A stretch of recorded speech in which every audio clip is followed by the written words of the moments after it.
Welcome to the Sleazy Podcast, the podcast about anything and everything, but mostly TV and movies. And now it's time to get sleazy. Gotta love that laugh. Never gets old. Welcome back, everybody. This is episode 139 of the Sleazy Podcast, the world-renowned Sleazy Podcast. I'm just going to say that. Recommended by 9 out of 10 moms. Just throw that little stat out there for you. We don't know what happened to that 10th one either. No, we don't. She was not a satisfied sleazy customer. Yeah, do not blame us for the 10th one.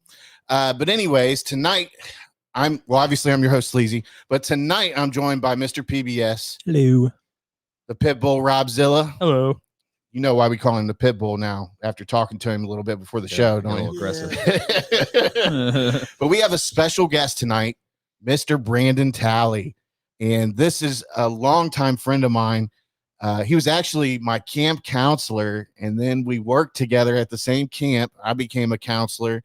It was therapeutic recreations, and it was a mixture of, healthy kids, and then there was kids with disabilities. Not that people with disabilities aren't healthy, but you get the picture I'm painting, obviously. And we have known each other, since I was 11. Yeah. So yeah. It's long time. And we recently just reconnected the past couple of years through Facebook. I got to asking around. I was like, where is Brandon at? And somebody, I think it was Cam, sent me your profile. I was like, I gotta add him and talk to him. I haven't seen this dude in forever. But Brandon's here. He's got a very special message. And the first half of our show, we're gonna talk to Brandon. He's going to give a little speech here. He's here to raise kidney awareness, obviously. And he's going to tell us about his situation and how he got there. And then, we'll interview him a little bit after that. So the floor is yours, my friend. Thank you. Thank you for having me, guys. Thank you. I'll just start with this, and we'll go from there. Okay. Good evening. My name is Brandon Talley, and I'm brought here tonight to share my battle with kidney disease. When I was a child, I had dreams and aspirations of living a life that many of you do right now. My goal was to play football, graduate from college, and land a job that I wanted and have a family of my own. I didn't fear the future, and I didn't fear death. After graduating from high school, I enrolled in Audubon University to play football. I've always been an athlete with the passion to stay fit and healthy. I was always living out my dream, but it quickly took a turn for the worse. One morning I was getting ready for practice and I wasn't feeling well, and I was tired and sick. I didn't feel like myself. I can't remember all the details. I can only remember waking up and realize that I missed about a week of my life, and that morning changed my life forever. I woke up in the hospital and it felt like a bad dream. I was scared and confused. I didn't know what happened to me. And then the nurse came to my room and she told me that I had been in a diabetic coma. A diabetic coma is what happens when your blood sugar is extremely low or extremely high. I was unconscious for about 5 days of my life. From that day on, I had to live much different than I had expected. No longer could I play football. I had to change my goals I had in life and manage this chronic illness. I did okay for several years, but my passion has always been to help and mentor children.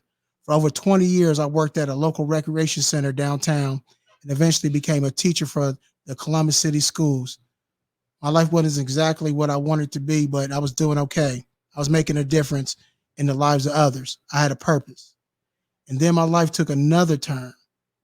What I didn't know at this time is that diabetes is the number one cause of kidney failure.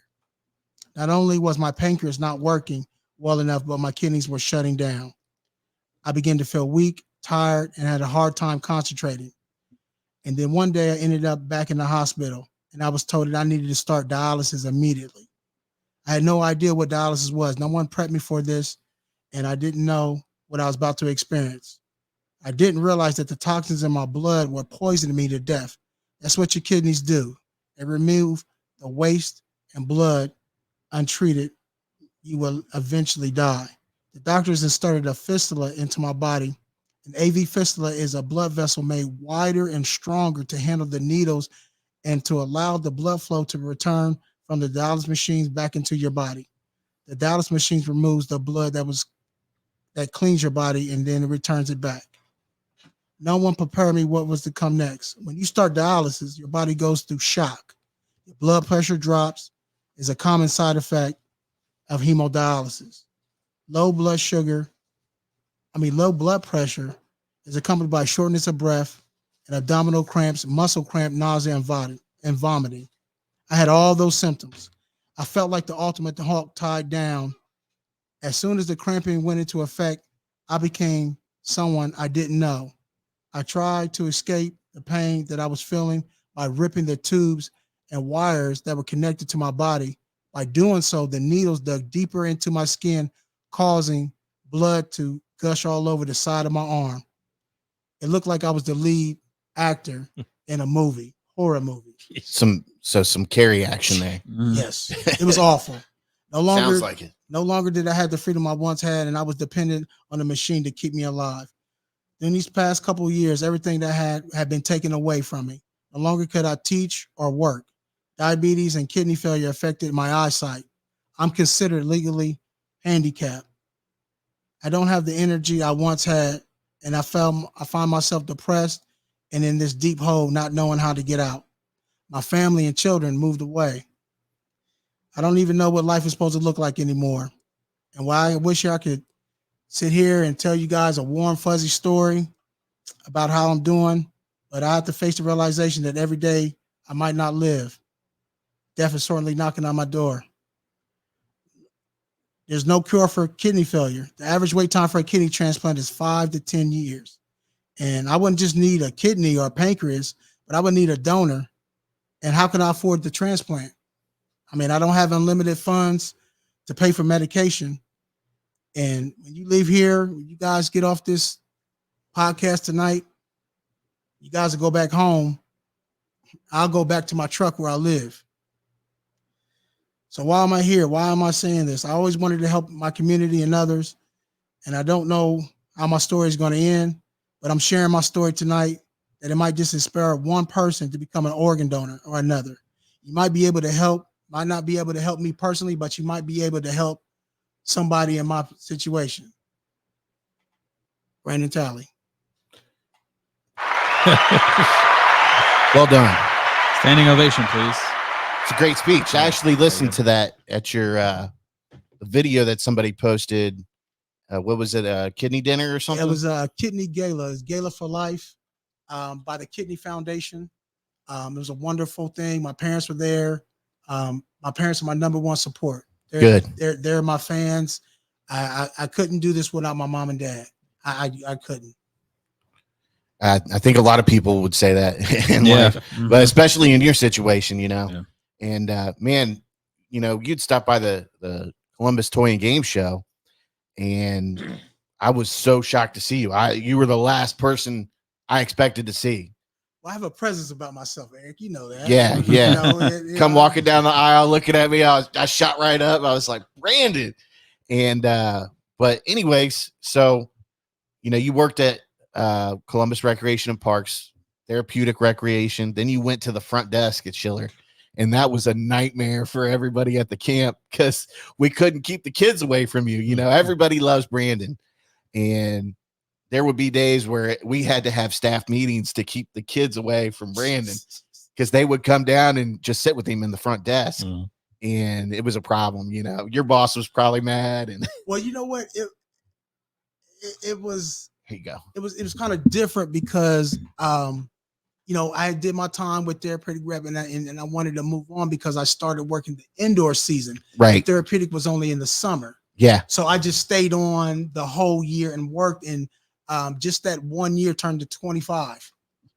Wow. And like I would see Eric, and you know, we had jokes. I mean, when Eric was a counselor, a camper, it did not feel like work. I mean, he could tell you stories. I mean, legendary stories. But then when he became a camp counselor, he got to see what maturity is like, and then he also got to see what making a difference in a child's life. And, Oh, yeah. and having those jokes, we would have dudes that were literally asked everybody for $1 to get something out of the vending machine. Remember Frankie? Yeah. I actually saw Frankie in my buddy's game shop.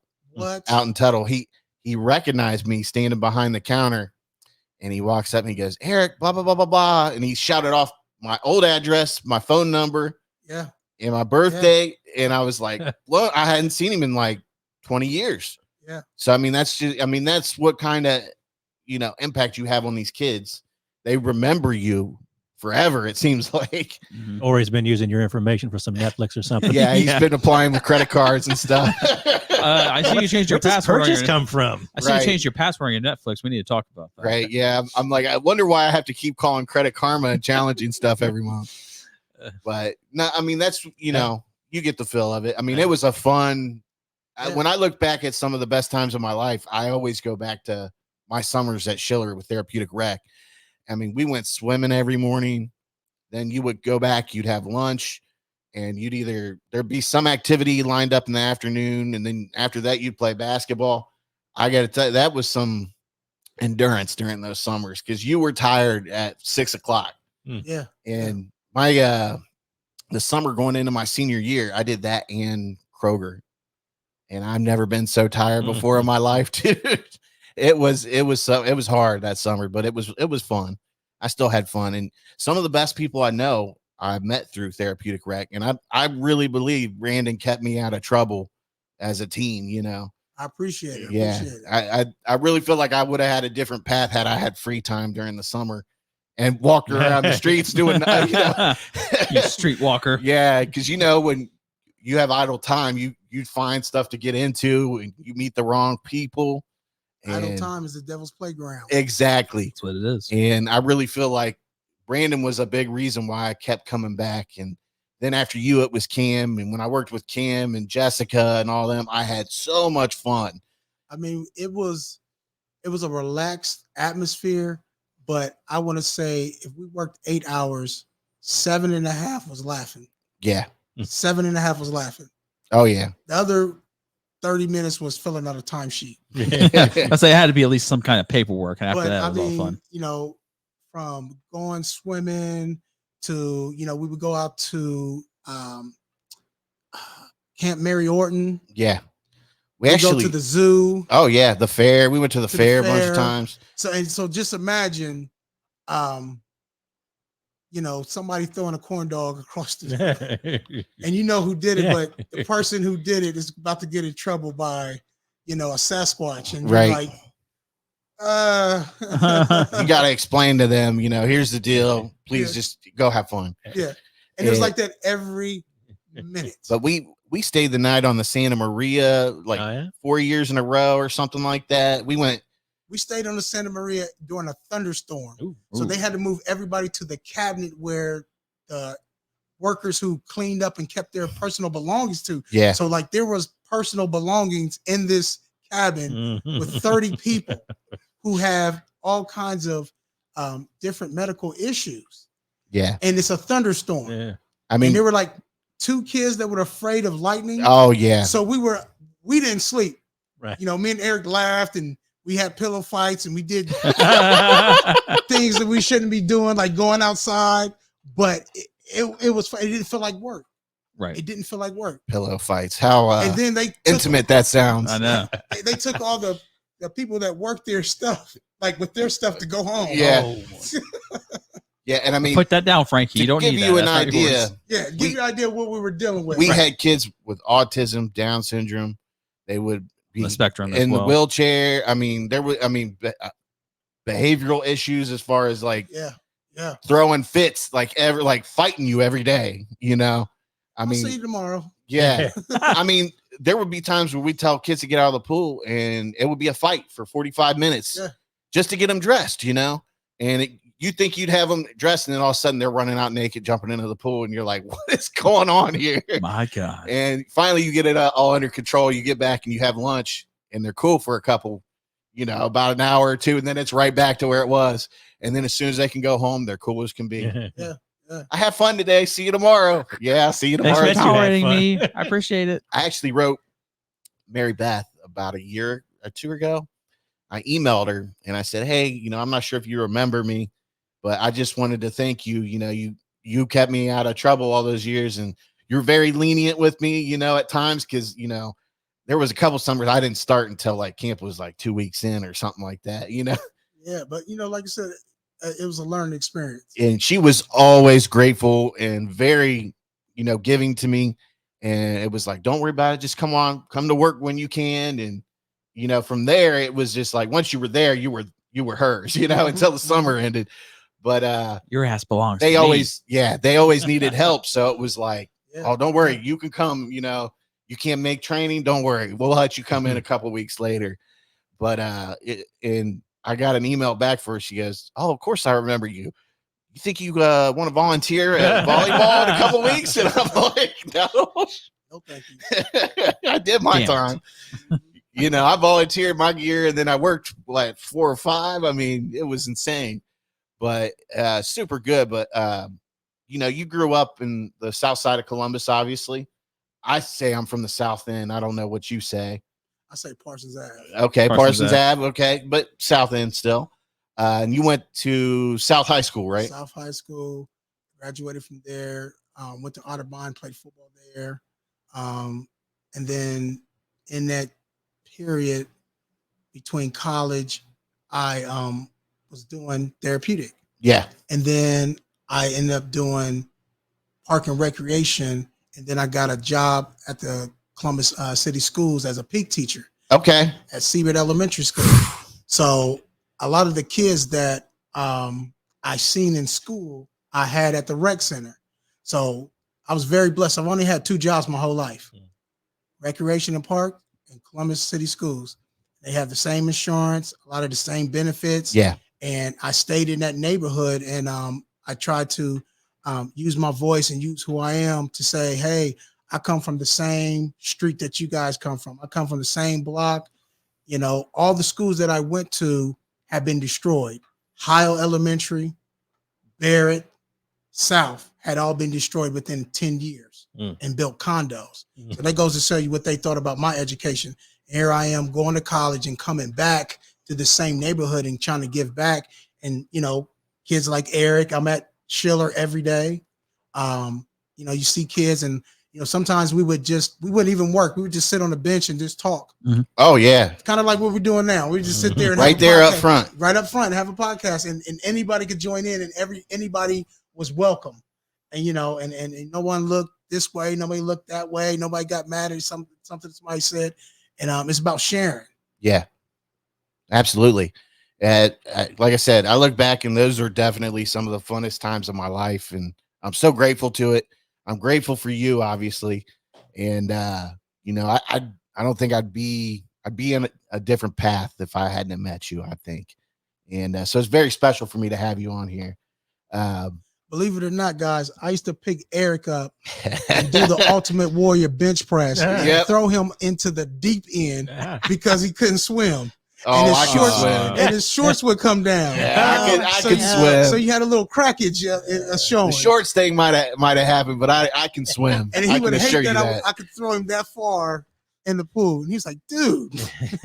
Remember we used to all get on the high dive and run and flip off of it screaming and stuff. That was good. That was fun. Yeah. But I mean, we go swimming and the kids would all just be, I mean, it would be like a crowd of kids around Brandon, and just one by one, throwing them across the pool. And was he like Neo fighting all the Agent Smiths on his back? Then when you wrestled Jordy in the pool and put him down.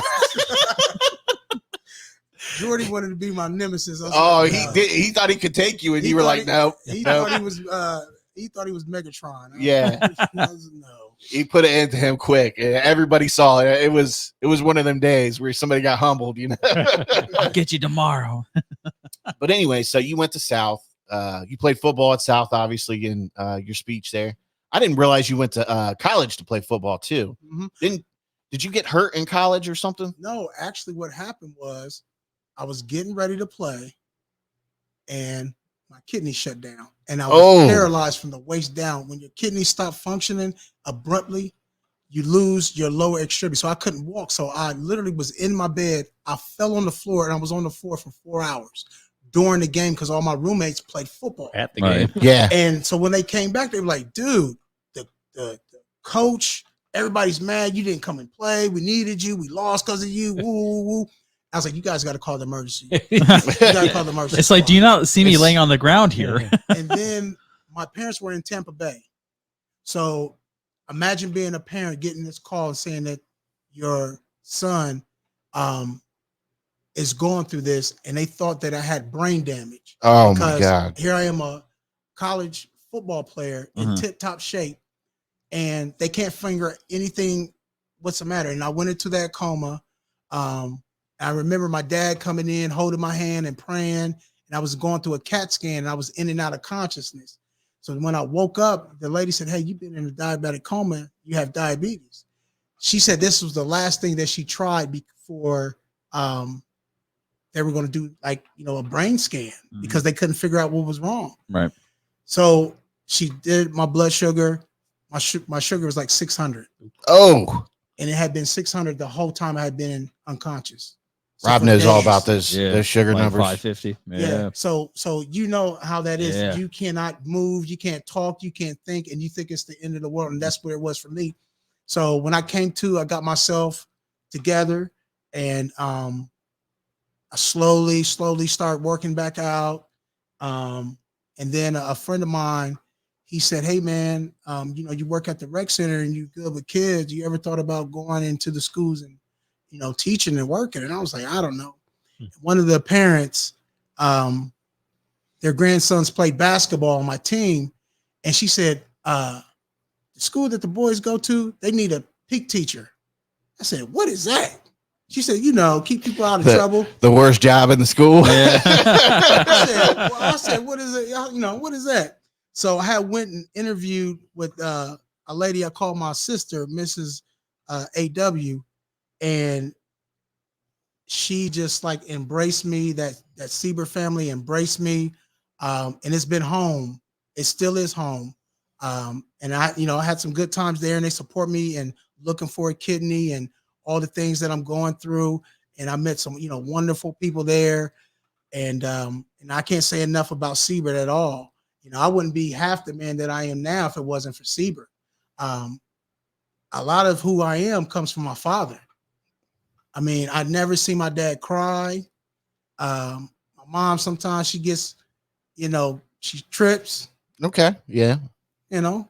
But, That's a mom. yeah, Yeah, moms do that. Moms do that. Yeah. But my dad shake it off and he still got a joke. And my family is very humorous. Like we laugh at everything. On the way over here, because I can't drive at night because of my eyes, my cousins were driving me here and they were cracking jokes. I couldn't even hear what they were saying, but I wanted to laugh at what they were saying. You know what I'm saying? Mm-hmm. So it's just one of those things, like you don't know who you have around you, and it shouldn't take something for kidney disease or heart disease, anything like that, to embrace your family. Your Right. family are who loves you and you love them, no matter what's going on. It's sad because oftentimes people neglect that That's what it takes to get. until something happens, I So- tell you what, Eric, when I had a couple stints on TV, I was on the news, I was in the paper just this summer about my situation. Yeah, I saw your clipping at the Schiller Park. Is that Yeah. where that was? Yeah. Yeah. And so many kids over the last 20 years that I had contact with either at Schiller or Siebert, they reach out to me, and a lot of them cry because they remember Mr. Talley, lifting weights, Mr. Talley bringing an alligator into school. Hey, This this dude runs the Schiller weight room right here. That's what I was told. That's this dude. If you go into the weight room, you're with him. and these kids, and it means so much to me. They say, Mr. Talley, if you need a kidney, I'll give it to you. I give it. And that lets me know that I meant something to people. Like I wasn't doing this in vain. I was doing Right. God's work, being who I am, and showing people. And like I said, I get phone calls. So I won't say I have a lot of friends. I have a lot of loved ones. Mhm. Yeah. I have a lot of loved ones. Eric is a loved one. Like I said, me, Eric, and Cam, I mean, we would, after work, we would talk for like an hour about whatever. Oh, we would get off at 4. Yeah. And sometimes it would, the sun. I wouldn't get home till 6, 7:30. Yeah, because we're off work talking, like that's how much we enjoy. You know, when the sun starts to like in that 7 to 9 o'clock range, starts to get low, and we're like, well, I'm kind of hungry. I need to go home. Yeah, go home and get some meat. I don't have anything left over from lunch, and I'm out of money, so I need to go home. But man, some of the best times ever, dude. And you meet some of the best people ever. And like you said, when those kids come up to you, it really, you know, makes you feel like, oh man, I impacted somebody's life. But you know, I know this is not our typical content for the Sleazy Podcast. Normally, we're all movies, TV, and crazy news, and sometimes we cover pop culture. But you know, I felt it was, you know, you wanted to come on here. You personally asked me, and I couldn't say no. I mean, you can't, you know, and it's important for you to get your message out. And if we can reach one person through this, mission accomplished. I appreciate it. And like I said, I wanted to, you know, get out and share. And even if just one person could be a donor, you know, it won't help me personally, but it'll help someone else out. Yeah. This weekend at Otterbein, at 8 o'clock on a Sunday, we're going to have a kidney walk, and anyone's invited. If they can't make it, they can donate to the kidney fund. And like I said, you know, hopefully this will bring awareness, because these are conversations we need to talk about. You know, people are dealing with diabetes and heart disease, and they feel kind of embarrassed to talk about it. But, you know, what I'm going through and who I am, I hope I'm a cool guy. I think I'm a cool guy. You are. And I'm not trying to say I'm trying to make kidney disease cool, but if you got to put a face on it, here we go. Yeah. Right. Yeah. And, you know, like we were talking about for the show, as guys, you're taught to be tough. Yeah. You know. Yeah. I'm trying not to cuss here because we're on Brandon's time, but you know, you're taught, don't be a sissy, tough it up, you know. You're healthy, you're fine, you don't need to go to the doctor. Eric, I'll tell you this, the last 2 years with everything that's happened to me personally, I probably cried more than I probably should be allowed, that God intended. And there were times where I would come from dialysis because I was embarrassed and depressed. What I was going through, I live alone, but I would go in the bathroom and shut the door because I didn't want to hear myself cry. Oh, man. And I would cry and cry and cry. And then one day I couldn't even cry anymore. You know, it just was like my reality. And I said, you know, I'm going to pick it up and I'm going to run with it. And if I stumble on the way, it is what it is. Whatever's out there is out there. And, you know, I try to bring a good sense of humor to dialysis. You know what I mean? Because it's a serious subject. And, you know, and if I can prevent people from going through what I'm going through, that's a message from God that's what I'm here to do. I actually wanted to go to that toy show and say, hey, you guys got all these toys. Who's a donor? Right. You know what I mean? Like, just anywhere you can plug and put it in there, because there are so much people that need plasma, bone marrow. Right. And you got healthy people walking around here who think because they got, you know, some bad news at work, it's the end of the world. You know, you got people that are dying. Yeah. Slow. You know? So, you know, like I said, I try to use, you know, who I am, and I try to use motivation to push this issue about heart and kidney disease. Yeah. A bad day at work is nothing compared to what, you know. You can sleep off a bad day. Right. Yeah. Right. The day is over.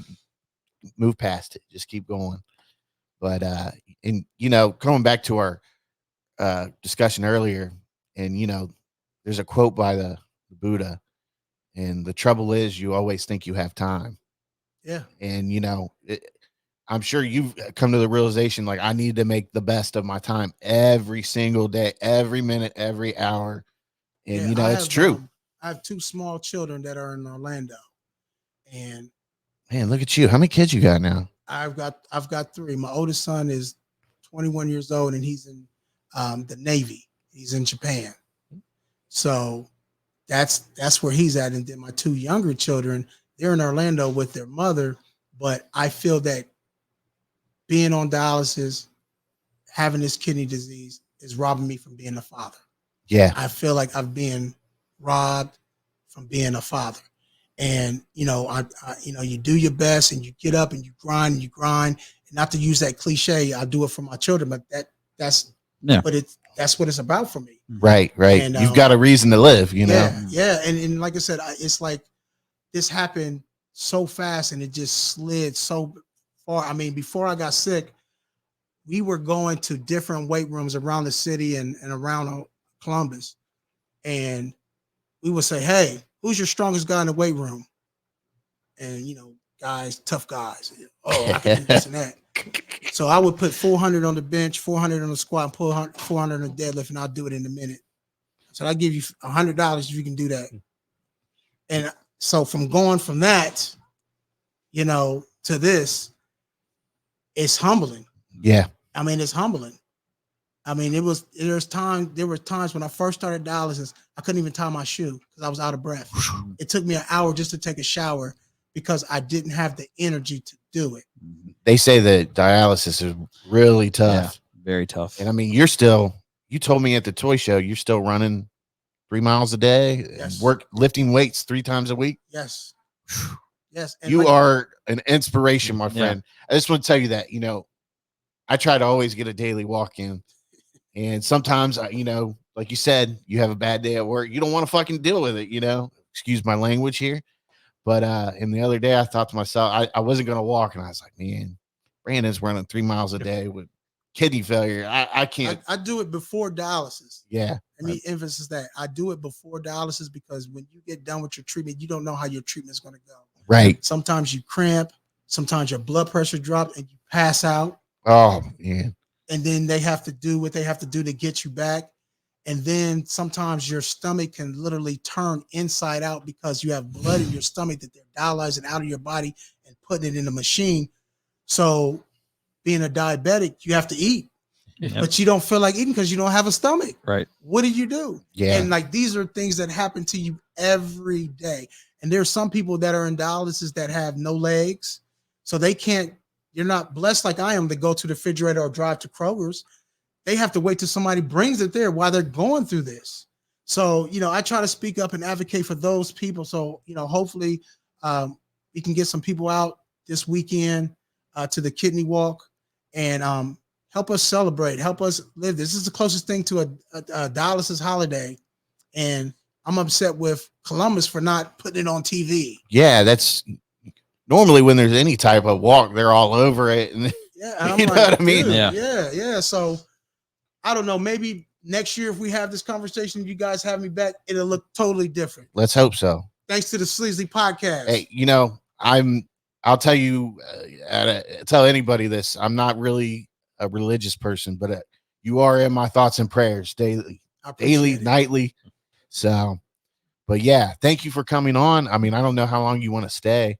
We only have 3 topics left, but you're more than welcome to stay for those 3 topics until we get through and kind of chime in on what you think. But I don't know if that's what I can, Okay. I know you just went through dialysis and you feel a little rough. So yeah. But like I said, this is a pleasure and this is a once in a lifetime type deal. So, I'll probably regret it if I go home. Yeah. But that's why I do what I do to hang in there and stick in there, because you never know where your blessings is going to come from. Yeah. And plus you're with us and we're chill people. Yeah, we're very relaxed. Very chill in here. We got chill. the essential oils going on in here. Got the fan going. Yes. We're all right. We're good. I didn't know if you could smell that when you walked in. Yes, I did. Yes, I appreciate it. Just relax. See, since I've had COVID, I can't smell certain things.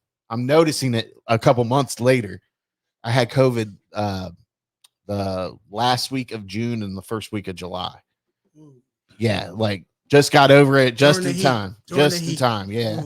But I was only rough one day, and then I had like the sniffles a couple days. I was fine. I remember you saying that like that one day was really bad. After that, you were fine. Yeah, but now I'm starting to notice certain things don't taste like they used to, and I can't smell certain things. But I mean, it is what it is, you know. But I guess you know, I'm thankful I got the vaccine and I'm not on a ventilator. You know, Yes, yes. My sister was before she started traveling, she was a nurse at Ohio State, and she was only one of two nurses there that could run the ECMO machine, where they take your blood out and they put oxygen in the blood and then shoot it back in. Mm-hmm. She saw so many people die, and you know, mostly older people and like severely obese people. But still, you know, you're seeing all this death, you know. So it is, you know, you got to be thankful that you got the shot and you're healthy enough to survive it. You know, a lot of people did die or they're jacked up from COVID. So, Mm-hmm. Mm-hmm. but yeah, like we said, man, it's important to take care of yourself. And oftentimes, being guys, we don't go to the doctor until we're too what late. in our 30s, or it's too late, you know, or it's too late in your 30s until something comes up. And for most guys, it's normally when you know what doesn't work. Right. They go to the doctor to figure it out. But missing both arms. So hey, something's not working. Gotta go. But yeah, man, if you're listening, get to the doctor. And I remember I have another older friend who went to South, but I think he was a little bit before you, Muzz, that I run Nerdco with. Okay. I think he graduated in like 93. So Okay. I don't know when were you there? I don't even think I was there yet. I think our castmate Hot Sauce knows you. Okay. He played football at South. Okay. But I think he was, I can't remember when he graduated. But I think you guys might have interlapped at some time. Okay. He might have graduated before you. Because he is older. Around the same. Yeah. Well, how old are you, Brandon? 43. What's Hot Sauce? 46? Yeah. 46. Like Yeah. So I think you guys might have played with each other, you know, on the football team. There were 1 year we went to the city. We were 8-2. And that was like the last great South team. Yeah. Because we had ran through the city, and that was my sophomore year. So that was like 90, maybe 94, 95. And, you know, we had a lot of good players, you know, go different places and things like that. But after that, I mean, nobody wanted to play. And then, you know, with the busing that took place in 96, that's when you can do open enrollment, right? Which killed neighborhood schools like South. Killed them. And that's what happened with South when you had more children in an elementary school than in the high school. So South got a bad name, close it down, shut it down. But like I stayed at this school. I had an opportunity to go to Marion Franklin where everybody was going and everybody was playing football. But if you look at the city where kids have their address, a lot of those Brookhaven teams that won, a lot of those Marion Franklin teams, those kids should have been going to South. But because you had open enrollment, it dispersed all the talent everywhere. Everyone knows that all the best talent in Columbus comes from the South End. We have more playgrounds than any side of town. And it might not look like it, but you have Carnes Park, Livingston Park, Schiller. That's just 2 streets, 2 blocks. So you got kids playing basketball, football, just actually playing and being athletic on the South End, whereas commercial areas like the North Side, and then you have the high poverty area of the West Side, there's no kids out there playing. Yeah. But kids still play in the South End. Was it Reeb? Was real Southwood. Yeah. There's Moeller Park too. Yes. It's a small park, but you always see kids playing. Yes. So, you know, when you talk about football and athletes, a lot of those kids come from the South End. They just use different addresses because the education, quote unquote, is better somewhere else. It's weird. When I enrolled in high school, I was closer to South. Yeah. But my home school was Marion Franklin. Yeah.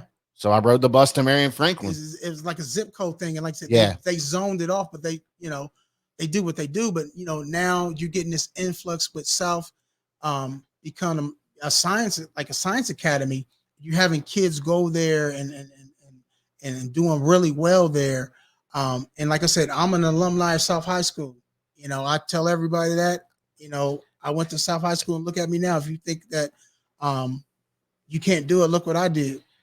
And you know what kills me? I remember my mom got remarried when I was 14, getting ready to go into high school. Literally that summer, going in, getting ready to go to Marion. And one of her coworkers' husband shows up. He's drunk as hell. I remembered him as a kid. He was always nice to me. At that reception to my mom's wedding, he goes, "Where are you going to high school at?" I said, "Oh, I'm going to Marion Franklin. That's where I want to go. I want to stay with my dad, and I want to go to Marion and still be with my friends." And no, you shouldn't do that. I'm like, "Why?" He's like, you won't be anything if you go to Marion Franklin. You won't be anything. I tell you what, when I hire, I look at what school kids go to. And if I see City League on it, I'm not hiring them. I don't even want to deal with them. And it hurt, man. As a kid, you hear that, and somebody's calling you a piece of shit, pretty much, you know. Yeah. And you're like, man, dude, what is your problem, dude? You can't tell that to a kid, you know, even though I was a teenager. But it hurt a lot, man. And I wouldn't say like from this day I've tried to prove him wrong, but I think I've done pretty well considering I went to a city school and all the trash you hear people talk about, city schools. And listen, we can make fun of it because we went to, you know what I mean? It's one of those things like we've endured it. We've endured what happens in the school, but you know what? There wasn't bad teachers in the schools. No, they were humans just like us. There's bad kids that don't have any direction at home that ruin everybody else's opportunities, or it makes it a little bit harder to learn. You know what I mean? And the teachers can't teach. Some of the best people I had, were teachers at Marion, that were very insightful and had all these philosophies about life. And, they really helped shape you as a person, And funny. Yeah, we've had some funny teachers too. And I've had some teachers that were out there too. Yeah. that were a little bit too cool. We'll just say that. Yeah. But like they wouldn't be teachers nowadays. We'll just say that. Yeah. They would that'd been revoked fairly quickly. But yeah, I mean, I don't buy that. I always try to tell everybody it's not where you come from, it's your attitude and what you're willing to put into yourself. You know what I mean? Like it's not. And, listen, people can work as hard as they want and not go anywhere. I mean, we see that all the time, but it's about what you put into yourself, right? And where you want to go and sticking to that plan and yada, yada, yada. And I'm not here telling you I'm a success or anything, but I think I did a little bit better than what that guy was going to tell me I did, Right. I moved up pretty far, as far in the company I had, and I'm pretty sure I've worked longer than that dude owned a company. So we'll just let that burn on him for a little bit. He can, I got 2 words for him. He can suck it. How's that sound? Little wrestling quote for you there. My God. But moving along, we'll go ahead and kick off our regular part of the show. So we had some homework this week. I don't know what all you guys caught up with, but we've been off for 3 weeks now. Yes. Rob and I, we took last week off so we could go to the 311 concert, which was very fun. Oh yeah. Very fun. We had a couple of brews and a couple. Yeah, a couple. Just a couple. We had a few big boys. Yeah. But it was kind of funny. We're up there, and when it's indoors, we get the spot right next to the bar. We don't really care about seeing it. We're just here to hear the music. And all these people kept coming up and talking to us because he had a Sleazy Podcast shirt on. I had one on that just said Sleazy in the Hulk Hogan Mania font. And these people, they thought we were rock stars, dude. They kept coming up talking to us. How many people offered to buy us beer that night? Probably about 3 or 4 people. Yeah. And I mean, you guys want a beer? I'm like, 2 sure. of which were really hot blondes that were married there. And they're right there with their husbands. Yeah. She's like, don't mind my husband. He's 45 and he's on mushrooms right now. And that's facts. And they're sitting there talking to us, flirting with us right in front of their husbands. And I'm just like, man, they're really drunk. Yeah. Must be a really good beer. Yeah. But she's like, well, your beer, I noticed you're out of beer. You want me to get you a beer? I was like, well, if you're offering, I'll take a Bud Light. Because I really didn't feel like walking back up to the bar at that point. It's like 20 feet. We were kind of enclosed there. At the time. Yeah. Well, you have to go around to use the card. You can't go to the side. Yeah. Kimba Live is all cashless now. Yeah. Oh. So, you had to pay your card, tip on the screen, or you could screenshot it and pay with Cash App with the barcode. And that guy was doing mushrooms because I see him. Yeah, he was He flipping did out. pull open the bag. And just shove He it down was his he was throat. flipping out there towards the end. Yeah. I can't imagine that with all the lights going around and shit. But Wow. yeah, he was out there, man. But we had an awesome time. 311 is like it's Christmas for me when they come here. I got to go see them every time. And we met some cool people. We'll just say that. I couldn't hear their names or anything. Nope. But I know we ended up going into Roosters afterwards. We go into Roosters at what? We get there 11:15. It's early. Yeah, it's early. And they're about to close. And we walk in, they're like, well, you here to pick up? I'm like, no, I'm here to dine in. We hadn't ate dinner yet, and we just had like 6 beers, 6 of those giant beers. We're buzzing at the top of our heads. And they're like, we close in 10 minutes, so go ahead and sit down and we'll get your order right in. No problem. We're like, okay. And we walk in and then somebody's like, Sleazy. And I'm like, what? And I look over and it's my dad's German Village. Okay. So right there on Thurman. I know exactly what you're talking about. So we go in there and my dad's friends were there, Kevin and Gary. And Gary, I believe. Gary Montgomery. Probably. Yeah, you would know. He knew you. Okay. Because we were talking about it and he was asking me about the show. And I was like, we're going next week and I'm going to have Brandon Talley on. But anyways, every time we go to Roosters after a concert, we see these guys. It happens every time. Every time. But we had a blast bullshitting with them for a little bit. But it was awesome. So it was a well-needed little vacation we had there for Labor Day weekend. But anyways, so we got homework. We've had homework for a couple weeks. The new Lord of the Rings show on Amazon. I watched the first episode. How many did you watch? There's 3 out now. I watched they dropped the first 2 on the first week. The first kind of gets you hooked, so you come back every week. So I've seen 2. I haven't watched the newest one yet. What day does the episodes come out? For sure, it's Friday. Friday? Okay. Amazon not sure Prime exactly what. So it's time not on Friday. competing with She-Hulk or Game of Thrones on Sunday. No. They picked a good day to put it out, just like The Boys. They released The Boys on Friday, didn't they? Right. Yeah, always on Fridays. All right. So it's good to release stuff going into the weekend. 3 episodes. You watched 2. I've watched 2 of the House Game of Thrones, and I watched the 4. It is House of the Dragon. House of the Dragon. House of the Dragon. Sorry. Yeah. And then I watched the first episode of Lord. But I'm asking you about Lord of the Rings right now. Yes. First episode of Lord of the Rings. Rob gets carried away. I do. He just goes off on his own I road. do. And I'm just like, no, let's go back here. Bring it back in. So what did you guys think? I'm into it. You're into it? Yeah. It's funny. You sent that tweet earlier in the week where people they're already bitching about it. And what was the one complaint about the scene with the sword? Well, there's a scene where the elves are out and they're looking for I don't know if they're looking for Morgoth or Sauron yet. Sauron. But they haven't been. It hasn't been seen in a while, so they're like out hunting him. Yeah. And they're like out in the misty mountains or whatever, and they see like his little symbol. Yeah. And then while some of the elves are off doing that, the other ones find like a snow troll or cave troll or whatever. Snow troll. And of course, they're gonna do like their elf, matrixy kind of acrobatics and stuff. So they're fighting the troll, and then of course Galadriel's got to come in to really kick its ass. And like one of the elves like puts his sword down, and Galadriel kind of like ramps up it, and literally like runs, and then like ramp. the sword's like diagonal like this, like a ramp.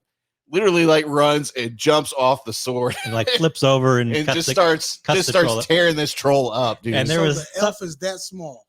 Well, they're tall. But they're tall and beautiful, basically. Run up a sword and then pick it up.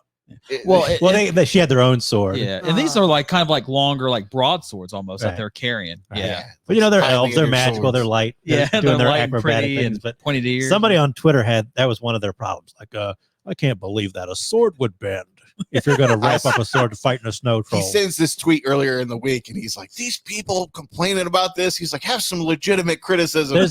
So I finally get time to fire this up, and I get to that scene, and I just start dying laughing because of that dude complaining about it. Oh my god, man! There's been a lot of complaints about people on the show or from the show because like elves and stuff, some of them are being played by black actors and other actors of color.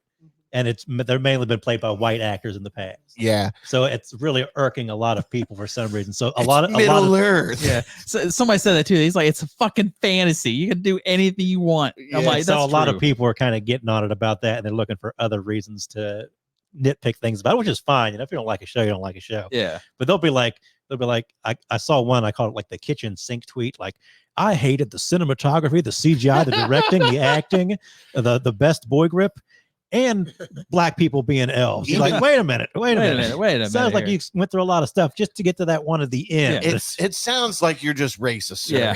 Yeah, Let's you know, come on. I don't Let me like to include just- all this other I don't shit. like to just throw that out at people, but it seems like they're like, Lord of the Rings is Tolkien's medieval Europe mythology. Right. Here. It's like, so the snow troll was okay. Even But people of color you got a problem. Even Elon That's where I Musk draw was the line. complaining about it. Elon Musk went on Twitter and was complaining about it. He was like, "What's his face is turning in his grave right now." Tolkien's turning in his grave. Right. Elon, worry about getting us to fucking Mars. Who I'm cares sure what if he your was opinion is? alive, he wouldn't be turning in his grave. He'd be in the Bahamas or some other exotic country, you know, spending all the money that Amazon just bought. Yeah. I don't give a shit. Just pay me. How much did Amazon dump into this show? Oh, It was like a record, wasn't it? they to buy the rights and everything. It was like billions, maybe $1 or $2 billion. Right. It's yeah. And you wonder why your Amazon Prime is going It's up. going up. Yeah. I need the Amazon show. Yeah, right. Yeah. You do. Throw I some need money the my Amazon- way. Yeah. Finding a kidney. Yes. Yeah. Yes. Let's I'll make go this happen. everywhere. Yeah. I go everywhere. I go to some places that you wouldn't even think, like laundromats. You should just put it on YouTube. Yeah, yeah. That too. You could do it, dude. Make a YouTube show. You could, man. You could do a weekly podcast off your phone. Serious, it's that easy, dude. Now that's a thought. You just get one That's of a those thought. little plug-in mics and just go on Anchor, and it'll record.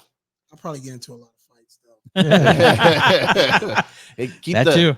keep your fist away. There you go. There you go. I noticed that you kept cutting out. I kept trying to give you the signal, Uh, but I think we're still good. We got you though, okay. because you're coming through good on the headphones. Yeah, so yeah. if not, I'll boost it. But But yeah, I was really into at least the first 2 episodes I've seen already. Part 1 is like the first half or quarter is like sort of like a recap to get you into everything. I watched the first episode last night. Man, I've been having trouble like just keeping up with everything. You know, like there's so much stuff to watch. Yeah. And That's what we were talking about. So much little time to watch it all. You know, like everything is like this is TV season now, so everything's starting to premiere again. And then I'm trying to catch up on Westworld from 2 years ago. Whoa. I mean, I am so behind on. I've neglected other things because I like every once in a while I'll go on this like huge binge of watching movies, just trying to find that gem. You know, I'll go through Tubi or other things, just trying to find small movies that are good Right. that you might have not known about or whatever.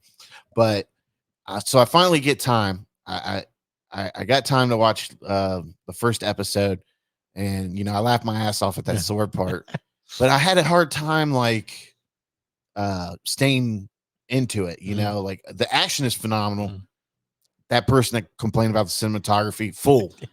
That's insane. You can tell they put the money on the Yeah. screen. Like Yes. it looks great. This looks like a blockbuster movie. Yeah. Like I when mean, you're- it's like a come to life painting. yeah, when you're basically. watching it. I mean, I had the subwoofer going down here last night. I had it up and it was rumbling. It made me feel like I was watching like the Lord of the Rings. I movies. wasn't as interested in it as I was the Lord of the Rings movies, but I'm hoping, you know, maybe the next episode it'll pick up because there's a lot of like dialogue after Mhm. that Yeah. first 10 minutes of action that they had. 15, 20 minutes. Yeah, there's a lot of dialogue, and then it's kind of going back and forth, and you're like, what's going on here? Mhm. And then it kind of ends, and you're like, what just happened? You know, so and you know, I'm one of those people. I always have subtitles on, so I'm forced to read and stay engaged in the the dialogue. But yeah, I mean, I don't know if I like it as much as I like the House of the Dragons, but Like I say, I don't. You don't have to like everything. that they're everybody two else likes, totally but- different. Yeah. Like House of Dragons is more political and Well, I mean, more adult. Lord of the Rings universe is very sort of black and white, good and Right. evil kind Yeah. of thing. Fantasy. Whereas something like a House of the Dragons is very sometimes this person's a good guy, sometimes that person's a good guy, sometimes yeah, you they're never the bad know. guy. You never know what's happening in Game of Thrones. And like you said, it's very political and very driven in that sense. And there's a lot of nudity in it. That always keeps you Well, very engaged. Look at Mr. Well, I mean, Todd. there's a lot of sex. Oh, There really is. Game of Thrones always has something going Yeah. on. It's insane. So if you're one of the faint heart, it's probably not for you. And I think that But I think a lot of people are obsessed with it just because of yeah. the nude scenes and all that. But it is what it is. Well, it's Whatever's your flavor, right? right. Well, and top Floats your it being it's a very brutal show when it comes to the fighting too. Yeah. It's very graphic. Oh yeah. So you're obviously gonna keep watching. Oh yeah, man. I'm gonna keep watching both. Yeah. We were at dinner and Rob was like, I really love Lord of the Rings. Man, it's good. Well, I've always loved the movies. I love the cinematography. I always like that lore of it. But still, you can't go wrong with we should Game do of that. Thrones. We should find mean tweets for Lord of the Rings and just read both it both off do that. in the next show. I just want to hear people say the nastiest things about There it. was author Neil Gaiman who does Sandman and that kind of stuff. Right. He put out a couple tweets defending it, and some people are like, "You're ruining Lord of the Rings. I hope you never." And he's like, "Okay, I promise you, I'll never direct Lord of the Rings ever again." And they just don't. It's like he has nothing to do with Lord of the Rings. He's just saying how much he likes it. Well, Mr. Talley is exiting. His ride is here. You know your way out, sir? Yes, I do. All right, man. Thank you. I got some wristbands for you, buddy. So Very, rock very, 'em. very nice to meet you. Nice to meet you. Yes. Hear your story. Thank and you for everything. coming out, man. Yeah. No problem. Yes. Thanks. So, all right, back to the show. Great having him on, obviously. Oh, yeah. Very, Very very, long time friend. I really, very sad but inspiring kind of story. yes. I know. I got a little teary. I'm like, well, Man, it's a good thing. hey, the next time you feel like you can't get up and do a walk or something, that dude's running 3 miles a day and lifting 3 times a week with kidney failure. You can fucking get up and walk. We have our own personal David Goggins, basically. Yeah. But it's like, The PC version of Yeah. David Goggins. Yes. it's like Adam Sandler in the what's the little puppy story from Billy Madison? You get off your ass and you find that fucking dog. Yeah, I wanted to keep the beginning of the show as clean as possible, but he was like, because the kidney foundation that he's associated with or whatever that's helping him with some stuff, they don't like Right. foul language. So I'm going to cut that first half of the show and give him the MP3 of that. Yeah, So let him pass that around. So he No, can it's do good. whatever he wants to do with it. But I figured I'd have him on, just in case if it gets to one person, so be it, Like if you can job use done. it and whatever, that's Yeah. But I got to do my part to help a friend out, whatever I can do. And no. I certainly do hope he looks into maybe doing some stuff on his phone. Yeah. Hell, getting a TikTok or something. yeah. And if Brandon's not here, obviously, but if you're re-listening to the show, if you need any help starting it up, I can teach you. I can help you do it, and I'll be more than happy to. But great guy, man. Great guy. We didn't mention your shirt, Yeah, I'll post all the info. but you need to get Jason Collins a couple of them. Yeah, because When he he's goes scouring the everywhere. state. Yeah. Yeah. He is like a walking. He texted me this morning. He was like, "Can you help me book a flight?" And I didn't answer right away. Whoa. And he was like, "Never mind. I got to figure it out. I'm going to DC in October." I'm like, "Oh shit, damn, he's going all over the place. Good Hope for he's him though." Hope he's got his new license and everything. Yeah. Yeah, that is right. TSA's gonna be taking his ass. But yeah, Brandon's super cool, dude. I'm Yeah. glad he stayed for a segment. Yeah, too, I'm glad he so got in there. I like where he's talking about. It's good to have people you can kind of BS Right. with and Yeah, have some laughs. we would get off work literally, like we said, at 4, and it'd be 7 we'd just be sitting on the bench talking about family and life and shit. And we were, obviously he was a young adult and I was a teenager at the time, but it's always nice having the older friends that Yeah. have been through Sure. stuff. Was your Mr. Miyagi? Yes, he was my Mr. Miyagi. But that's this is something I was reading about this after watching that Nick Cage movie when he did that sign. Oh, okay. It means respect or something like that. It means you're not violent or something. But I'm so happy he came on, man. Yeah. So happy. And I had no idea. I didn't think he'd want to do it because COVID or whatever, not wanting to be around people. But he came up to me at the toy show. He's like, "Hey man, I want to come on the show." Like, I all said, right. "Let's do it, dude." He goes, "When is the next time you're recording?" I said, "We're off this Friday for the holiday and of course concert." But yeah, he was like, well, whenever the next show is, I want to come. I said, deal, dude. No, because you put it, you put something about him in the group chat like a while ago Yeah, now. yeah, When you first kind of started reconnecting or looking Yeah. out for him and seeing his kidney troubles. yeah. I was shocked, dude. The healthiest dude I've ever known in my life, other than my father. Yeah. I mean, every day, always in the weight room. I mean, like you said, he looked like James Harrison back in the day. I mean, he was that big. I mean, he's still a decent size, but you can tell he's lost his muscle mass, a little bit of muscle mass. But I mean, people can't even move after, going through what he's going through, and he's still doing all that. I mean, God bless him, dude. Makes me think of, I think we've talked about it before, one of our favorite lines from Star Trek, where McCoy's in the hospital and he just gives the woman a pill that regrows her kidney. Like, I'm going to have a kidney replaced or die. It's like, these butchers. It was like, what is this, the Middle Ages? Or the medieval ages? Right. Yeah, that's what he says. Was this the medieval ages or the Yeah. Dark Ages? Something like that. I think it was the Dark Ages. Dark It's Ages. the Dark Ages. Yeah, that's like the best Star Trek scene ever. I don't care what anybody says. So you always kind of hope for those kind of medical advances. Yeah, yeah. I mean, and it's so shitty because we're at an era where we're almost there.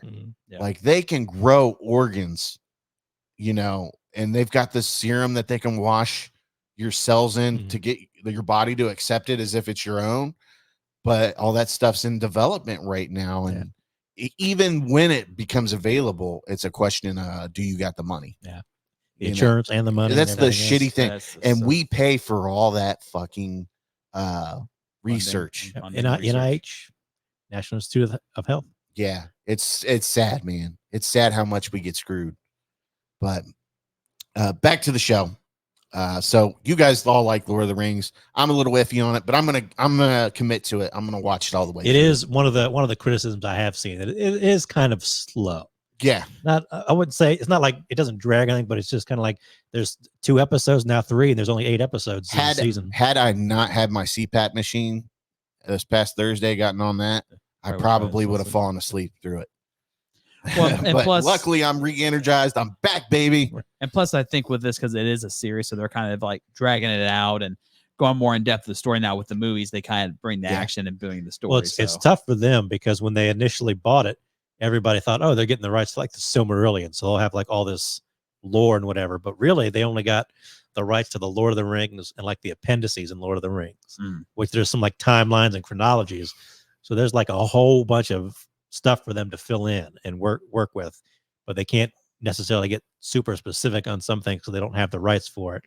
So they do have some kind of tricky work to do to tell the stories they want to tell. All right. But I definitely so I liked it. It's funny, Amazon paid billions of dollars for it, but their CEO just said they can't pay. He thinks it's outrageous to pay regular workers $25 an hour. That shows you where they're not Bezos, the new CEO, right? Yeah, the new Bezos CEO, isn't the not CEO Bezos anymore. I don't think Bezos would have said that because he would have taken a huge hit.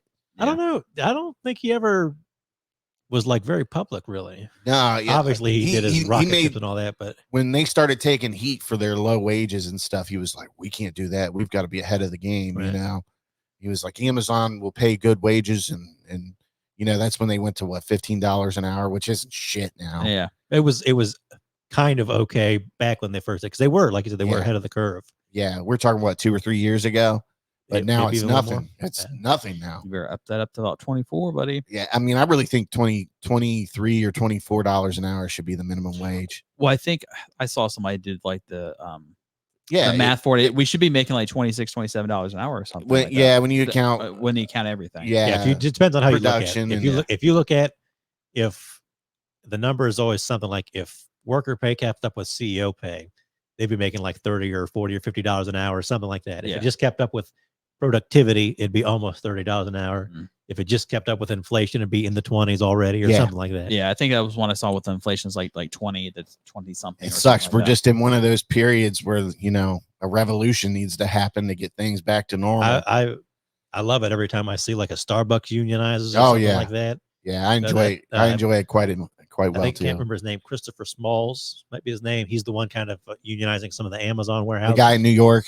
Yeah. Like, go Good for for it. him. Man, I Good saw for that. I him. think it was like New Jersey when they won. Man, it was a party. Well, I think a lot of workers saw their companies making a lot of money during the pandemic. Like, like some of the retail places and the food places.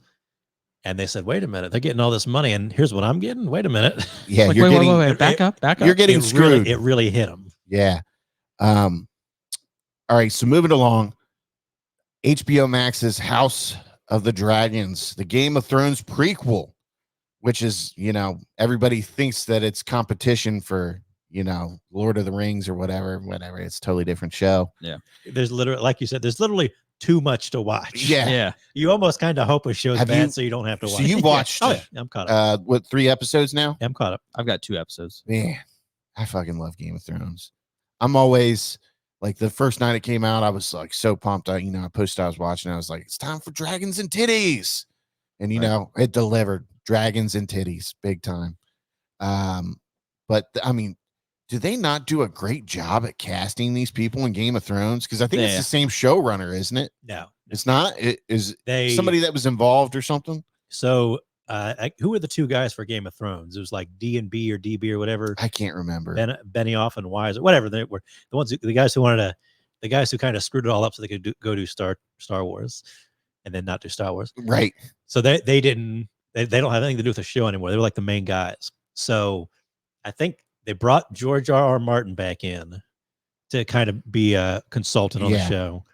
And I thought the main showrunner was involved with Game of Thrones. Yeah, I was wanting to say somebody like the people that are doing it now have always kind of been there, Right, but they weren't like the top guy. Right. Okay. It's funny, man, but they do a hell of a job of casting. I mean, the characters you can just, and I mean, I don't know if it's the direction or what, but you just get so immersed with it and you get caught up in what's going on. And I mean, like the very first episode, was it the Queen goes through a pregnancy or something like that? There was a breach with the baby. A Dark Ages C-section that was just Yeah. woo. They're bringing Jesus up the babe. Christ. Yeah, I mean, not That's- to spoil it, but they that's- don't make it. That's fucking And I mean, rough. in true Game of Thrones fashion, I mean, don't get comfortable with anybody. But And I believe the guy for Game of Thrones, the producers is David Benoff and DB Wise. Yeah, that's way to go, Clarified. producer. Good job. Trying. Crack shot. But anyways, I mean, boy, they just deliver. There's tons of dragons. I think they said there's like what, 12 dragons? They're at that time in the story. It says they had 10 dragons. 10 dragons. under the house. But man, and the former star of Doctor Who, Matt Smith, is in this, Daemon Targaryen. and he plays the king's brother. Yeah, And he's just so pissed that he's not the heir. he's the rogue prince. And he's going off starting wars that, and I mean, this dude, Matt Smith just plays him to the T. I mean, he's phenomenal. He's such an asshole as this dude. And you're just like, You can tell you're like, that's a fucking prick. I just want to see what he does next, I've seen plenty of people commenting that he's basically carrying the show. Yeah. Largely. Yeah. I mean, he definitely is. And boy, they had a time jump there, didn't they? Yeah. I I think that threw a lot of people off. The king's already been married twice. Because Yeah. if you watched, like at the end of the episode, they do like the coming next kind of stuff, or just before the series started. So they showed the princess Rhaenyra's. Yeah. yeah. So I close think enough. that's how you That's put one it. of the problems I Rhaenyra's, have. yeah. They have these weird names. Yeah. dude. One of the problems I have with this show is everybody's name sounds like somebody else's name, and you're like, wait a minute, is that a place? Is that a person from Game of Thrones, or is that a person from House of Dragon, or is that this Right. other person? So I'm still getting with some of the names, but you saw the older actor playing her, so we knew a time jump was coming at some point. It's funny. We talked about people bitching about the I think it's Rhaenyra Targaryen. people of color playing elves in the Lord of the Rings. Yep. There was a big internet spill with somebody complaining about the one guy from the Corlys Valerian. him being Yeah. black, and it was like He's another good one on the show. yeah, he's great. Who fucking cares? Like, man, these people just need to stop bitching, man. Well, I like the king too, because I can't pronounce his last name, but it's Patty. He's Cavazian. really good. Did you ever see? I'm Okay. sorry, Speaking did you ever speaking of health, That king is fucked up. He's always like he took his fingers to one episode. They're cutting shit out of his back. Yeah, and they're like, oh, maybe you should cauterize that. I'm fine. Like, It's somebody just a should little tell that sore. motherfucker to stop drinking wine and get some vitamin C. Yeah. Well, off subject. Did you ever see the movie he's in called Dead Man's Shoes? No, It's like 2004 or 5. never seen it. It's fucking fun. Never heard of it. Oh yeah, It's good. it's good. Yeah, Can look it up. See if we can watch it anywhere. I know. Or you I can think just more easily watch him in The World's End with Simon Pegg and He was in that. Yep. That's right. he's in Hot Fuzz too. yep. Yeah. He's one of the cops. he's like one of the like cops who's just a prick to the guys. He's- I yeah. can't He's a good actor. tell. Yeah. I can't tell if I like him on the show or not because he's obviously the king is kind of weak and not a good king. Right. So I can't tell if I don't like him the actor or if I don't like him the character. I And think it it's the kind of character. works. He is a weak king, and well, even Matt Smith's character, he's like, he said you need me because you're a weak king, yeah, and I'm not. And he's like, oh, you motherfucker. yeah, he gets pissed. Him with his fucking broadsword, he can't fucking lift because he's too weak, probably. Yeah, like they had to tell him how to kill the elk and Stag the, or whatever. whatever the hell that animal was. They're like, here you go, sire, and he gives it like a little weak sissy stab, and they're like, let's Little to the left. Yeah, let's stab it here. He was like a little harder this time. I gotta say, I'm having trouble getting kind of into it. Like I don't think it looks that great for one. I feel like I'm sure the budget is higher than Game of Thrones, but I feel like it doesn't look as good. Oh yeah, it's not. I don't think it's as high as Lord of the Rings. Definitely not Lord of the Rings. It's supposed to be. I think it's very more dark and gritty. Well, but it's I mean, not Game of supposed to be that Thrones way, was too. gritty, but it looked really good. especially towards the end. And They it started had, dumping money into it. Yeah, with the dragon. It had a lot of like the practical, like locations and stuff, and I feel like there's a lot of CGI in this. It just doesn't quite do. Obviously, they're going to spend a lot of CGI for the dragons, but just some of the other stuff, kind of just the look of the show. I think that's another thing I liked with in regards to the dragons because they're just fucking walking around and they're not even scared of them because they're just so used to them. And plus, with the house, of course, House of the Dragons, Right. they're just chilling. Well, I did like seeing because she's like Kakarius or whatever, and he just like breathes fucking man. fire. It's like gets you pumped like fucking dragons, man. Dude, there's a scene where a dragon comes through and just lays waste to tons of dudes, and you're just like, oh man, It's still to this day. that would be awesome to see in real life, but terrifying. Yeah. right. I mean, See a dragon flying over, like, well, shit. well, just like people. Well, to me, Imagine going to get. Sorry to cut you off. Oh, but you're fine. Can you imagine going to get your paper in the morning and a dragon flies by and sets your neighbor's house on fire? Like, oh shit! You had it coming, Gary. Yeah, goddamn Gary, here, don't come over here. Some bad luck, Gary. That's twice this year. Yeah. They You need sure their ash. insurance is Call going to cover your it? This- insurance company. I still think one of the most badass, even for Game of Thrones, when you see Dany's dragon just light everybody the fuck up. Yeah. Oh my god.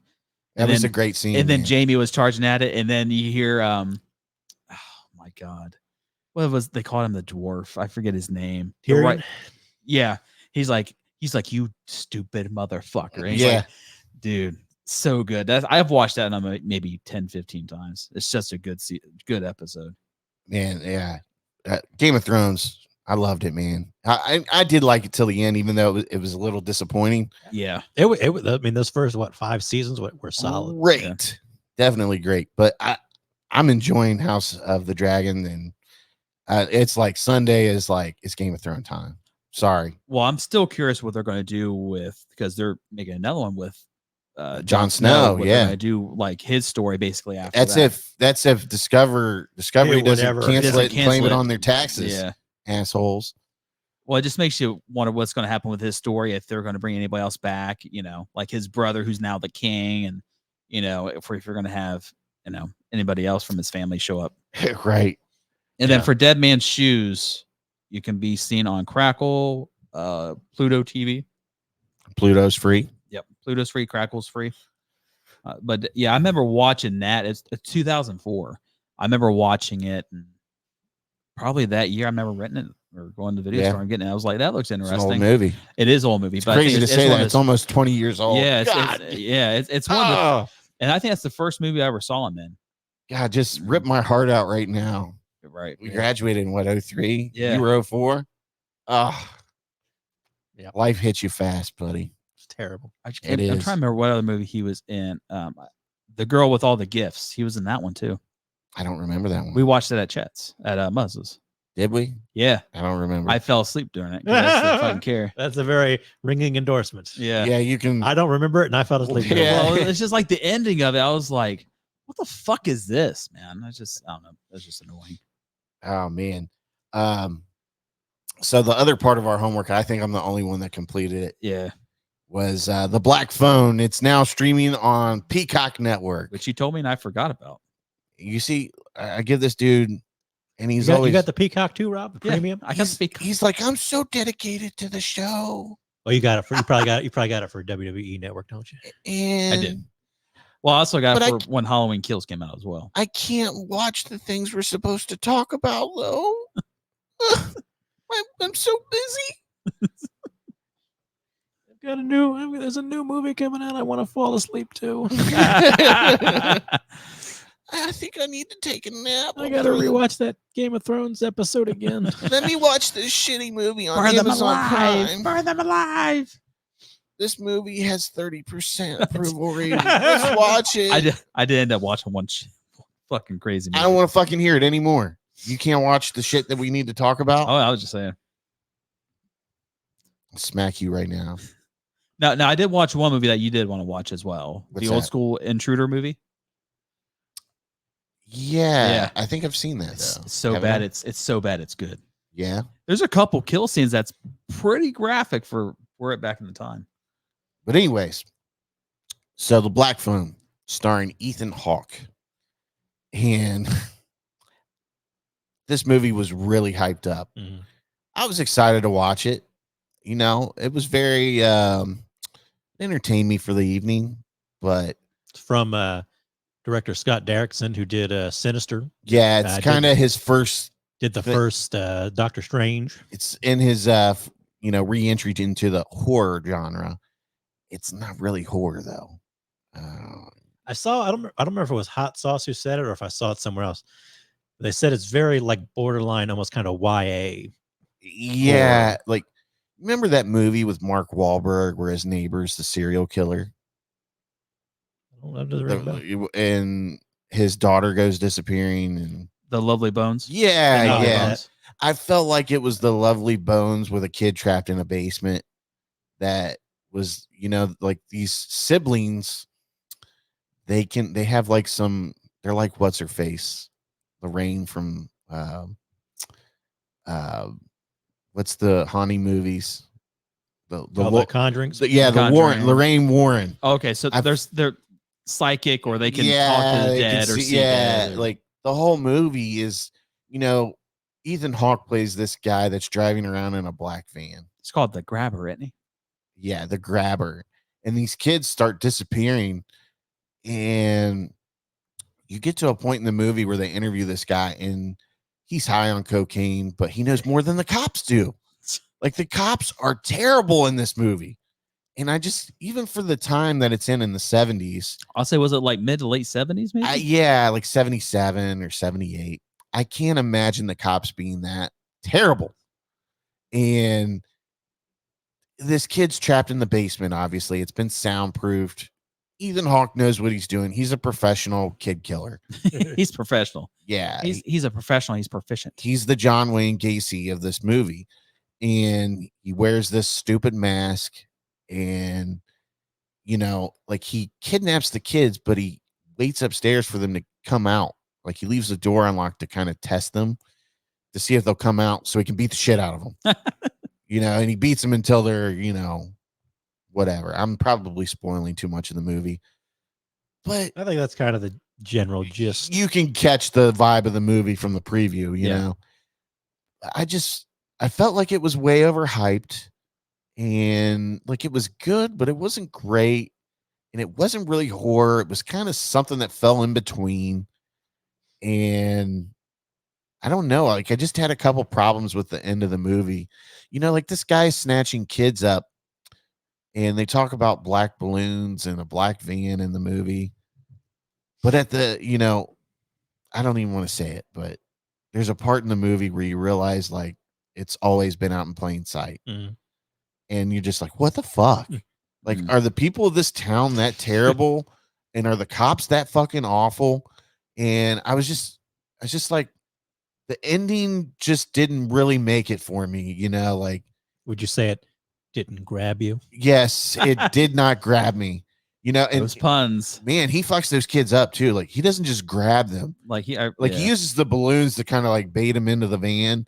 And then like when they're like, oh, black balloons, like what kid has ever been like, even back in the 70s, what kid's been like amazed by black 15 balloon. black balloons? Like, get away from me, creep, you Yeah. know? Like, Now, balloons, that's cool. Now, if that shit was colorful and all that, then. but like they go to look at the balloons inside the van, and he grabs them and shoots like bug spray down their throat that makes them pass out.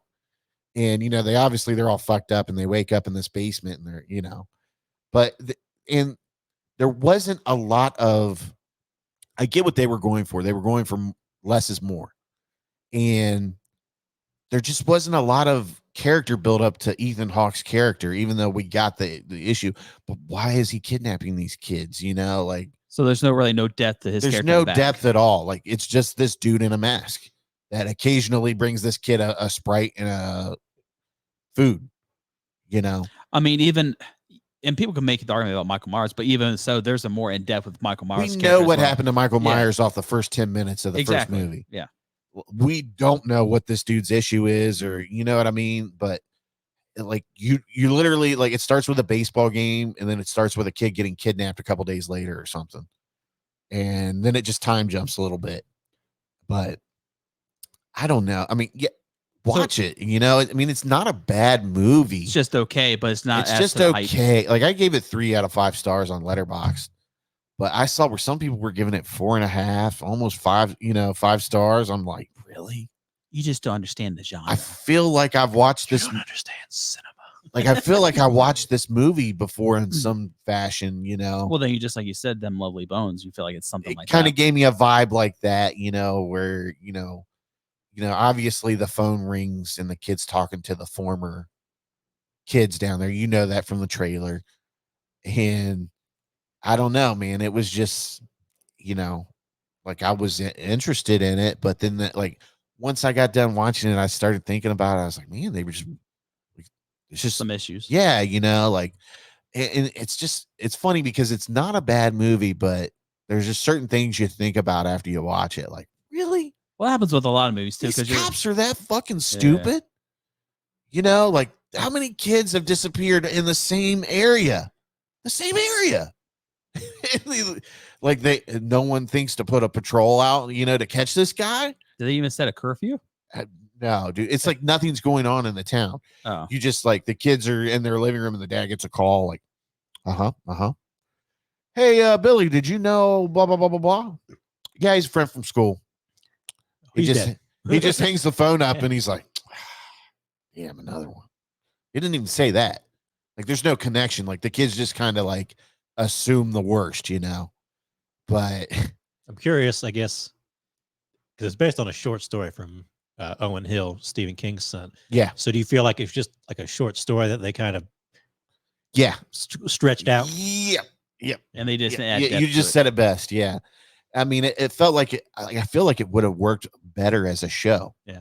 And Like an episode of a caught, show or something. And had some more character build up, because I mean, you just kind of like, you learn who everybody is by the kid, like, oh, is this such and such?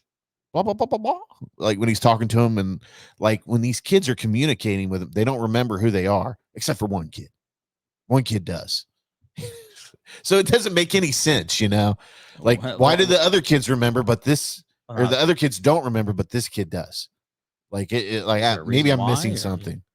But yeah, like, there was certain things like that. Now that I'm thinking about it, I'm like, come on, man, come on. Well, it's like you have to let that sink in. And I fully get what they were doing. They went with the less is more, strategy, and it worked.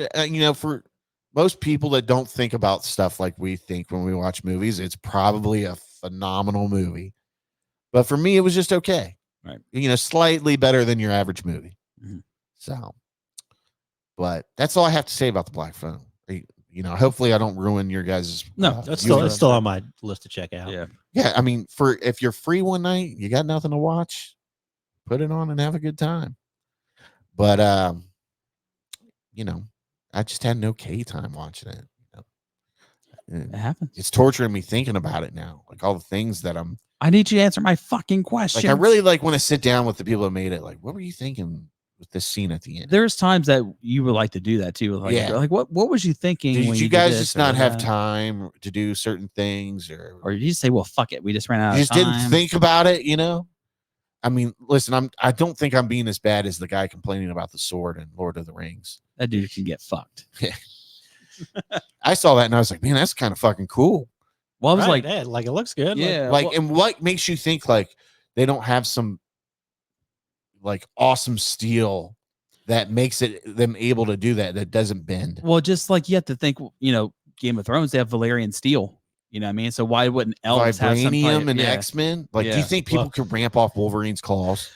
That would be awesome if he Yeah. like put his claws on the ground. I'm Somebody pretty sure ran they stepped on it cut their foot right off. it. Yeah. Well, there's maybe not. Maybe not on the top there. Use the ends, top ends. Yeah. Uh, Like the claws will go into you, obviously, but not yeah. the top part. I don't know. But that would be I wouldn't funny. chance that shit. Unless That'd be funny if unless I have a somebody- regeneration. That'd be funny if you saw somebody ramping up Wolverine and they went to do it and their foot just went right through them. Whoops. Oh, whoops, Bob. Yeah. Oh, I guess we shouldn't have tried that one, bub. They try to do that like the flying, like Bruce Lee kick, whatever, and Yeah, just chops him right up. yeah.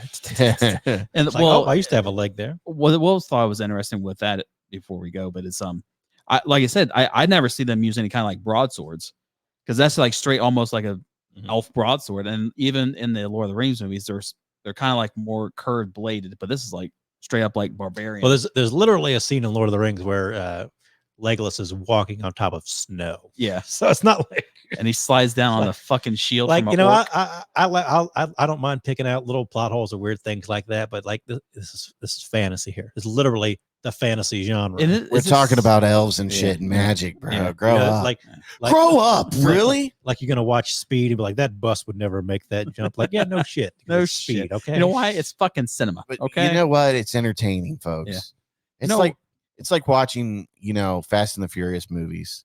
And I mean, we all do it, but man, they are entertaining, and I laugh my ass off, even though the last one was a little over the top. I mean, look, I mean, not a little, way over the top. we live in a very stressful time. So you know what? Let's just break away and enjoy some fun Right. fucking films. You know, I Maybe understand. I'm being too harsh on the black phone, and I need to just chill out. No, Okay, that's fair criticism. it Yeah. is We know what we're getting with Fast and Furious. right. I mean, right. there's a big It's difference. supposed to be over the top. Yeah. And then for the Lord of the Rings, isn't this like 2,000 years before? Something or like that. It's like 2 or 3. Yeah, it's the second age. Yeah, I think the Game of Thrones is like 172 years before Daenerys Yeah. or something like that. So Yeah, A lot of prequel action. yeah, prequel. but that's all we have for the show tonight. I'd like to thank Brandon Talley for coming out. Awesome guest. Big thing. Gave a really good speech with Mhm. his speech that he gave at that kidney awareness dinner. I mean, a little sad. Yeah, I mean, what can you do? I mean, shit happens, Yeah. And I mean, he's got a great attitude, and he is fighting, man. That is a warrior right there. I wouldn't be doing half that. I'd be inside pouting. I'd be doing some blow and just saying fuck it. Yeah. So, I mean, obviously we don't know what we do until faced with that, Yeah. situation. But, it's funny, man. Like we were talking about before the show, the kidney disease is a real problem, man. And a lot of people don't know they have it. So, go to the doctor, man, because, if you catch it early enough, you're better off, with anything, with heart, diabetes, kidney issues. The earlier you catch it, and cancer, obviously, the better odds you have. I feel like because he mentioned his diabetes when he was younger. I feel like a lot of people are more easily recognize that. Yeah. How it's not just diabetes, it's this and that as a result. And like he said, a lot of people are ashamed and scared, and we got to get rid of that stigma, where if you've got sugar, then, you're below something or whatever you want to say. But, I mean, like we said, you know, especially for guys, we're taught not to go to the doctor. I mean, go to the doctor every year. Get your blood work done. Get your blood pressure checked. Every 6 months. You're having issues. Talk to the doctor like you're talking to your friend. It's that easy. And I promise you, you will feel better after you get your results. And there won't, you know, you don't have anything hanging over your head. Make sure your doctor explains your results to you. Yeah. Yes. So that when your friends ask you, I mean, like, I'll look at my doctor, like, hey, how you feeling? I'm like, I'm not feeling too good. Or whatever the case may be. It's just, that's what they're there for. Yeah. Is it in your medical record that you're a piece of shit? Like the nurse, reads it to the doctor, like, piece of shit. All right, doctor, we have Robert Glenn here. He's a piece of shit. It's funny, sometimes there's times I really wish you were a doctor, so you would be my doctor, because that would be a delight going and seeing you every day. He would say, like, what is this piece of shit doing here? What the fuck's wrong with you now? It's funny because I don't know. You know, you always see the nurse before your doctor, right. And they're like, is there any issues you need me to, you know, what's been going on? You know, I feel like shit. And then your doctor comes in. So I hear you're feeling like shit. Why don't you tell me about that? What's going on? You know, and then they kind of sit down, they talk to you like you know, you're one-on-one with your friend. But I think a lot of people are just scared and they don't want to know what's wrong with them. And, you know, you have that feeling, you know, when you haven't been there for a while or whatever. But I promise you, man, it's better off going to the doctor and, you know, getting your blood work done and just having that monkey off your back for a year. Or they haven't been to doctors in years. Those doctors retired. They don't know how to look for another doctor. Right, I mean, right. There's a lot of circumstances too that people don't want to think of. Yeah. But I mean, insurance, you can, everything. And here's the thing too. You can be going to the doctor and things can kind of fall under the radar, fall under your blood work. And, you know, you could have another issue going on.